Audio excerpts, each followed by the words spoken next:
Hello my loves, and welcome back to my channel, or welcome to my channel if you are new. Hi, hello, my name is Loey, and today I'm telling you I think there's gonna be dog hair flying around this entire video because maybe you can't even tell on camera. I'm wearing black clothes and I feel like you can, but my dogs rubbed themselves all over me right before I sat down to film this, so that's nice. Recently, I have been traveling a lot, and when I travel, I like to play games, I like to read, I like to download like specifically scary stories off of the internet, whether it's Reddit or different like articles composing all of these scary stories.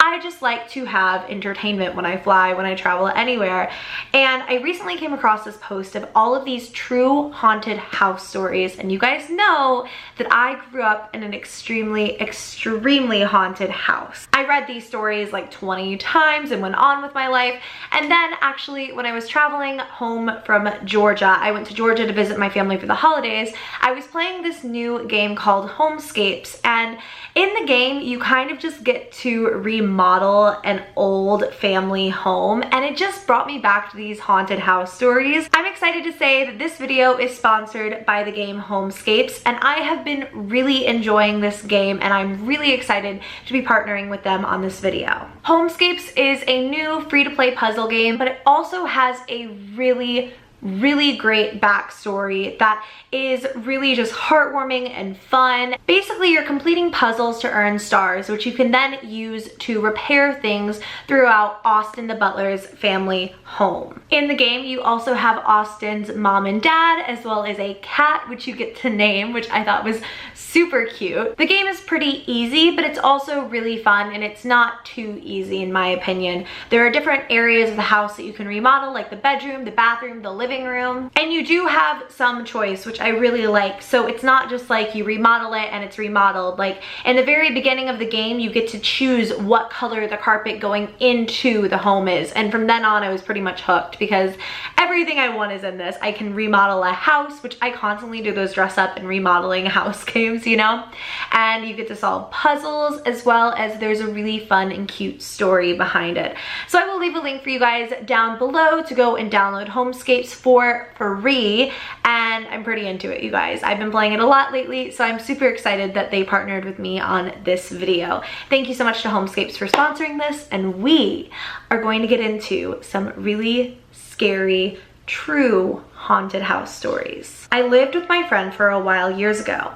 One day, I woke up to go to the bathroom, and I saw a young boy sitting in the bathtub looking at me.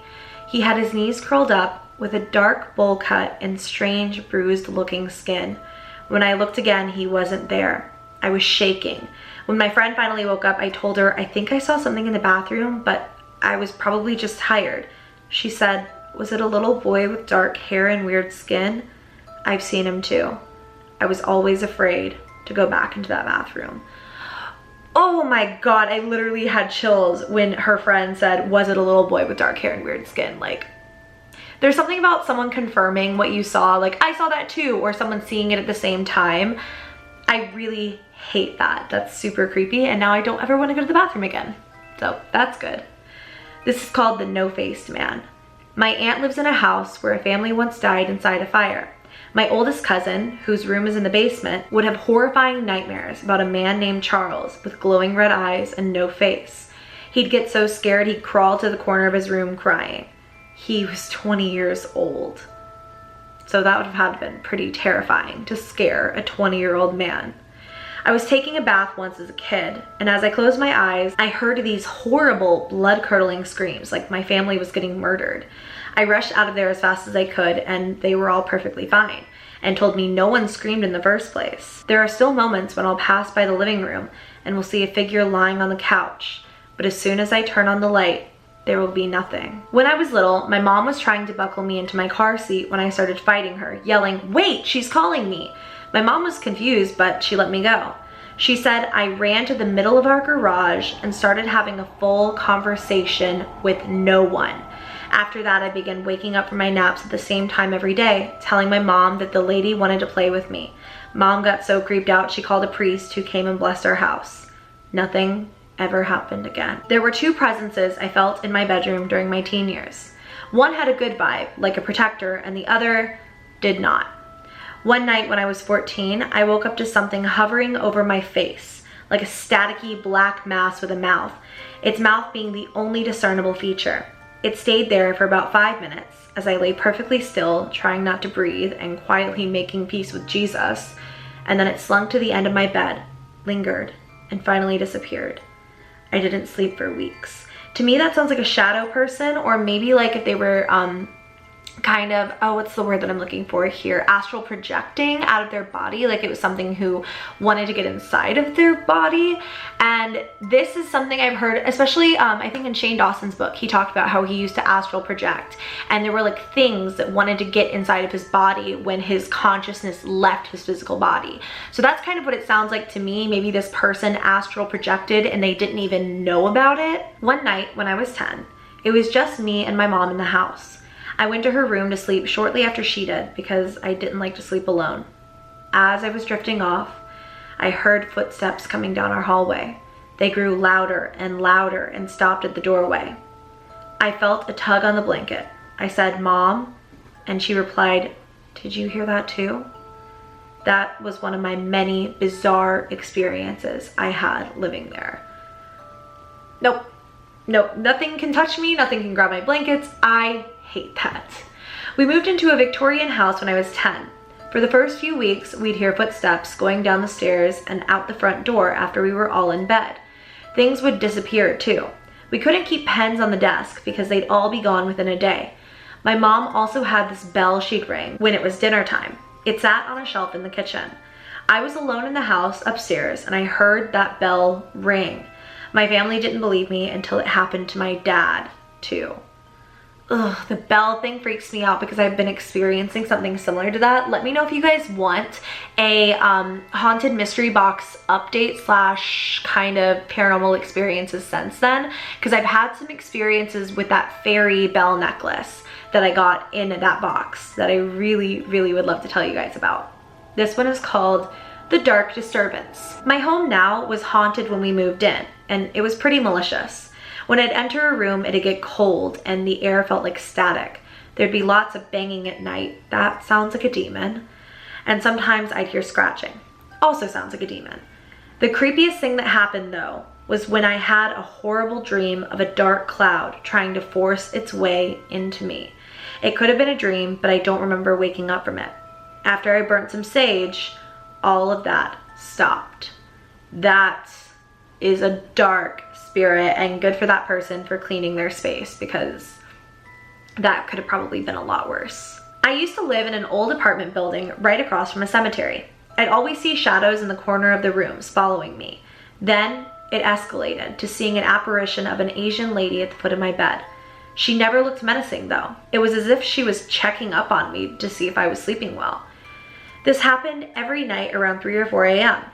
I still wake up around that time because it's habit, but I never see her anymore as an adult. When I was 6, my parents let me watch Child's Play, and I was terrified to sleep.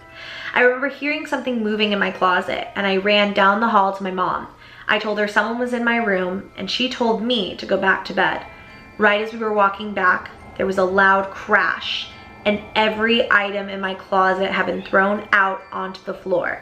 I still remember my mom's exact facial expression. She waited until we were much older to tell us her own ghost stories from that house. I would love to hear her mom's ghost stories from that house, because something similar like that happened with my closet once in my super childhood home, where everything, like I went to the bathroom and 2 minutes later, everything was off the hangers, things were thrown all over the closet. So that's like giving me creepy flashbacks and I hate it. This one is called The Rambunctious Revenant. Every night around 3 a.m. or so, I used to hear sounds coming from the vents in the ceiling of my room. Eventually it changed to what sounded like a pill bottle being rattled in my roommate's bathroom. 3:30 a.m. on the dot, every night for months.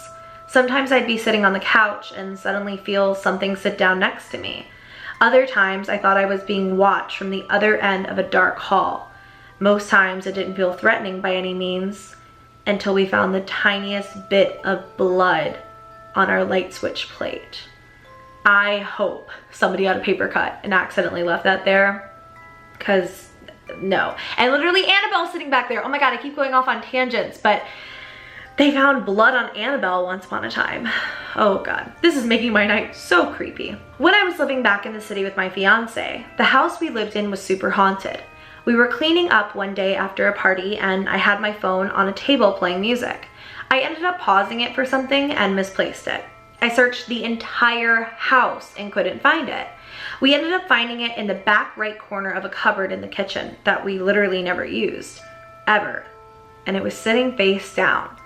How it got there, I will never know, but it was so creepy. That house was super sketchy and I did not appreciate it. My mom and I lived in a house built in 1847 just outside of Columbus, Ohio. Weird fact, I grew up in a really haunted house in Columbus, Georgia. So, twins. Twice, when she had a friend over, they heard what sounded like a music box coming from my room, clear as anything. Once in the kitchen, I saw a pot hanging over the mantle swing once, then stop abruptly. No other pans moved. And once when going downstairs, I saw a shadowy, childlike figure swing around the pillar and head upstairs, like they were playfully running. That sounds a little bit like energy sort of left behind. I think that there's a difference between like conscious hauntings, intelligent hauntings, and just energy left behind from previous life. That just sort of sounds like people continuing to live in their home after they passed away. I lived next to a really old cemetery in Illinois where the graves were 2 feet from our driveway and backyard. We'd go to the kitchen in the morning and find all the cabinets open. Our dogs would bark at nothing. We had our front door propped open with a small but heavy wolf statue, and it had still slammed shut.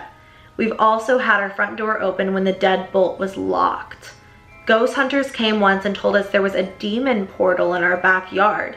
I don't know about that, but there was definitely something weird going on in that house. My family lived in a house that was haunted by a friendly spirit. It usually did small things like close and open doors, knock laundry baskets off tables, and ruffle up bed sheets. The weirdest thing though, was one time my mom, sister, and I were in the kitchen. We heard the vacuum cleaner being used upstairs. As we climbed the stairs, it stopped. We found it in the middle of my sister's closet with the cord wrapped perfectly around it, unplugged, the closet light on, and the door slightly cracked open. When I was 12, I awoke abruptly one night. My parents' room was across the hall, so I called to my mom for water. A figure came to the door, so I asked for water again, and it retreated. Moments later, the figure entered my room with its hands in front of it, as if carrying something. It was definitely in a dress. It stood by the edge of my bed and I reached out, but suddenly the figure disappeared. When I realized what had just happened, I have chills. I started screaming. My parents ran in and responded, "Oh, you've finally seen her." Apparently, they didn't want me to poop my pants, so they didn't say anything about the ghost lady that lived in our home. At least it sounds like a nice spirit. This is the last story. I'm sure my house had a poltergeist. A full coffee can once flew across the kitchen and crashed against the microwave. My mom woke up from something pinching and pulling her legs, and one night when I was trying to sleep, something shook my bed until I sobbed, begging it to stop. The worst thing that happened though was one night around 3 a.m. when I saw a shadow on the wall next to me while I was downstairs. I thought it was my mom, so I turned to ask why she was up so late, but there was no one behind me. It began to... Did you hear that? But there was no one behind me. Something just like tapped against my light. Did you guys just hear that? There's literally, my guinea pigs are over here, but there's nothing in the room. Oh my God, I'm hoping the camera caught that. That was weird, man. Ugh. It began to feel like someone was choking me, and then all the lights flickered before cutting out completely. When that ended, I ran to my room and sobbed under my blankets for the rest of the night. My mom didn't believe me until she spent a weekend alone in the house. And with that dramatic ending, I'm gonna go ahead and end the video there. Hope you all enjoyed this video, and I hope you got your creep on. Welcome, by the way, I should have said this in the beginning of the video, to our 25 and or 31 days of Vlogmas, depending on how exhausted we are after 25 days. I hope you guys are as excited as I am to hang out every single day for Vlogmas, because I am just so thrilled to be able to spend so much time with you guys. I think we're gonna have a lot of fun this month. So if you're excited, go ahead and give the video a thumbs up. Subscribe to my channel if you haven't already, because I know you don't want to miss it.